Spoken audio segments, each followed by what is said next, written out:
Welcome to my channel. Listen to my stories every day. Comment, like and subscribe to my channel. Enjoy listening. The evening air is cool and quiet, just the way I like it after a long day at work. I'm alone tonight with Mia, my wife, out for her weekly book club. The house is still, save for the gentle hum of the refrigerator and the occasional whisper of wind against the windows. I decide it's a perfect time to catch up on some movies Mia's been recommending. I know she won't mind if I use her laptop. It's usually where we stream our films. I retrieve her sleek, silver laptop from the bedroom, settling into the soft embrace of the living room couch. The screen springs to life as I lift the lid, and I'm greeted not by the familiar desktop background, but by an open application flashing with notifications. It's a chat room, not one I recognize. Curiosity piques and I pause, my finger hovering over the trackpad. The messages on the screen are playful, flirty even, from someone named David. My heart skips a beat, then pounds furiously as I read on. They discuss recent encounters and exchange compliments that are far too intimate for casual friends. Each message twists the knife a little deeper into my chest. I sit frozen, the initial shock giving way to a blistering anger. How long has this been going on? Who is this David? Questions swirl through my mind, each more tormenting than the last. I take several deep breaths, trying to calm the storm within. I need to think clearly, but the betrayal stings with fresh intensity with every blink. With a shaky hand, I close the chat window. I know I should confront Mia, demand explanations, but another idea forms, dark and vengeful. I glance at the time. She won't be home for hours. Enough time to set my plan into motion. My fingers tremble as they dance across the keyboard, logging into the chat under Mia's username. I know it's wrong, but the hurt propels me forward. I type, letting the lies flow easily. My husband won't be here tonight. We can have fun together, honey. I'm looking forward to seeing you. It's reckless, it's dangerous, and as I hit send, a twisted satisfaction fills me. David replies almost immediately, confirming he'll come tonight. Perfect. I delete the messages, covering my tracks with the precision of someone who's been betrayed one too many times. Stage 1 of my revenge is complete, but it's just the beginning. As I sit back, the weight of what I'm about to do settles in. Yet there's no turning back now. I must know the truth, see this through, even if it destroys everything. As the minutes tick by, I plan my next moves. Tonight I will confront this intruder, face the man who dared encroach on my life. I don't know what will happen when we come face to face, but I am ready. The anger fuels me, sharpens my resolve. I am no longer just a betrayed husband, I am an avenger, and tonight I reclaim what's mine. The night deepens, the darkness thick and full of silent whispers. I sit in the shadows of our living room, the only light emanating from the dim glow of a street lamp, outside filtering through the curtains. Every car passing by sends a jolt through me, anticipating it might be him, David. My hands are clammy, my breath shallow. This isn't just about confrontation, it's about seeing the truth with my own eyes. A silver sedan pulls up outside, its engine cutting with a whisper. My heart hammers against my ribcage as I watch a figure emerge, tall, confident, carrying a bottle of wine. The audacity of bringing wine to my house stokes the flames of my fury. He walks up to the door and rings the bell. I don't move. He waits, then rings again, this time longer. Frustration curls his voice as he pulls out his phone, probably to message Mia. I seize the moment, stepping out from the shadows and opening the door. He looks up, startled, the phone slipping slightly from his grip. "Can I help you?" His voice is cautious, eyes narrowing, not recognizing me.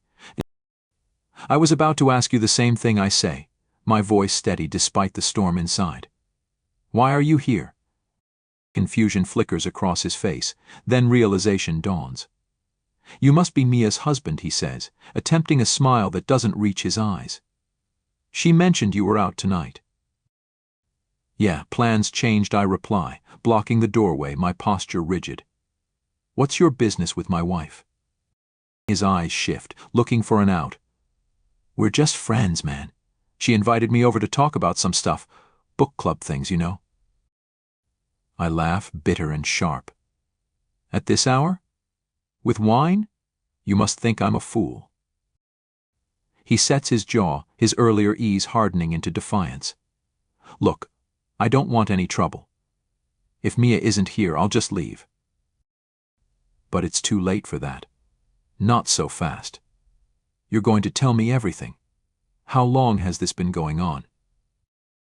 Before he can answer, headlights wash over us as another car pulls into the driveway. It's Mia's car. My stomach tightens as she steps out, surprise etching her face. James? What's going on? David, she glances between us, her confusion genuine or well-feigned. Mia, why don't you tell me what's going on, I demand, my voice louder than I intend. Her eyes flicker with an emotion I can't read before settling on concern. James, let's talk inside. Please. David looks between us, uneasy, sensing the tension. No, I say firmly. We settle this now, all of us. Mia's shoulders sag as she steps closer, her expression softening. James, please. This isn't what it looks like. Really? Because it looks like you've been lying to me, Mia. David interjects. Mia was helping me with some personal issues. It's not what you think. I study his face, trying to gauge his sincerity, the turmoil churning inside me. Part of me wants to believe, to just let it all go, but the doubt lingers, a persistent whisper. We need to clear this up, I insist, my gaze fixed on Mia. Now. She nods, resigned. Okay, let's go inside. As we step into the living room, the stage is set for a night of revelations. The truth is close, but with it comes the potential to shatter everything we've built. As Mia starts to speak, I brace myself, unsure if I'm ready for what comes next. The tension is palpable as we all take a seat in the living room, the dim light casting long shadows across our faces. Mia sits opposite me, her eyes filled with a mix of fear and sorrow, while David perches uncomfortably on the edge of an armchair. I remain standing, too agitated to sit, my hands clenched at my sides. Mia, start talking, I demand, my voice harsher than intended. I need the truth, all of it. Mia takes a deep breath, her hands trembling slightly. James, I swear, it's not what you think. David and I were just friends. He's been going through a tough time, and I've been helping him out. David nods in agreement, eager to corroborate her story. It's true, James. I was in a bad place, and Mia was just being a good friend. Our chats, those messages you saw, they were just silly things. It wasn't serious. I stare at them both, trying to digest this. And the encounters you talked about? What were those, I ask, unable to keep the skepticism from my voice. Mia blushes, a guilty look crossing her face. We met a couple of times for coffee to talk. He needed advice, and I didn't think it was appropriate to bring him here, to our home, given his situation. And you never thought to mention this to me, my voice rises slightly, a mix of hurt and anger bubbling to the surface. I should have, Mia admits, her voice soft. I didn't think it was a big deal at first. And then, when I realized how it might look, I was afraid you'd misunderstand. Just like now. David clears his throat, looking between us. I really didn't mean to cause any trouble between you two. I'm sorry if my actions led to this misunderstanding. I pause, taking in their words, trying to quell the tumult of emotions inside me. Part of me wants to believe her, to accept the simplicity of the explanation and move on. But doubt lingers, a persistent thorn. Why would you use words like honey and talk about having fun tonight, I ask, fixing my gaze on Mia. She winces, then sighs. That was foolish. I was just playing along, trying to cheer him up. It was stupid, I see that now. The room falls silent, the tension thick. I look at David, then back at Mia. I need some air, I murmur, stepping toward the door.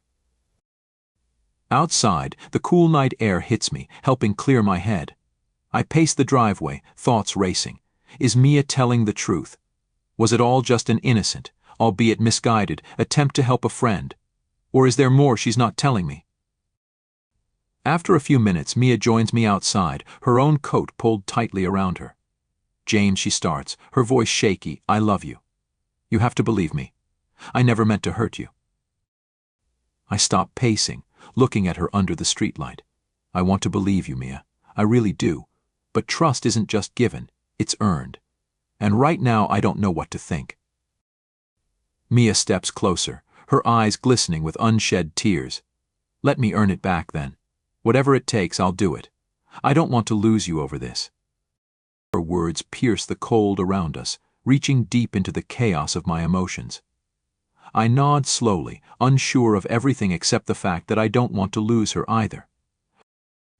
"Okay," I say finally, the word heavy but hopeful. "We'll work through this. Together." Mia wraps her arms around me, her relief palpable. As we stand there, in the quiet of the night, I realize that the path ahead will be difficult, but not impossible.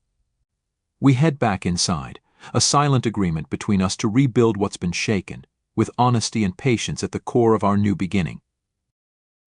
The next few days are tense, filled with cautious conversations and quiet moments of reflection. Mia is more open, making a clear effort to rebuild the trust that had been dented. I find myself watching her, trying to align this new openness with the Mia I thought I knew. Despite my lingering doubts, the normalcy of our routine starts to creep back in, easing the strain between us. One evening, as Mia prepares dinner, I decide to retrieve an old photo album from our bedroom to bring back some happier memories.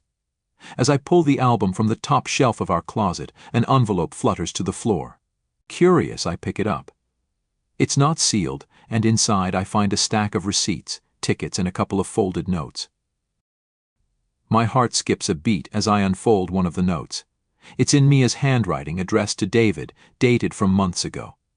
The contents are innocent enough, discussing a book they both enjoyed. But it's the intimacy of the note, the way she wrote about looking forward to their next discussion, that twists the knife of doubt inside me. Armed with the note, I confront Mia as she stirs something on the stove. "Mia, what's this?" I ask, my voice tight. She turns, her expression shifting from contentment to shock as she sees the note in my hand. "James, I thought you said the chats were just silly things? This looks more personal. And it's dated months ago," I say, unable to keep the accusation from my tone. Mia sighs, setting down the spoon. "I think it's time I told you everything," she says, motioning for me to sit at the kitchen table. Reluctantly, I comply, the note still in my hand. She begins, her voice steady.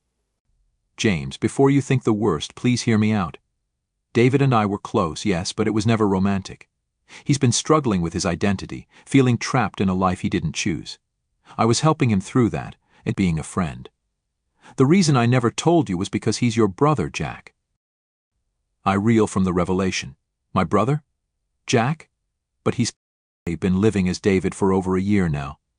He changed his name. He didn't want you to know. Not because he was ashamed, but because he was afraid of losing you, of disappointing you." The pieces fall into place with a painful clarity.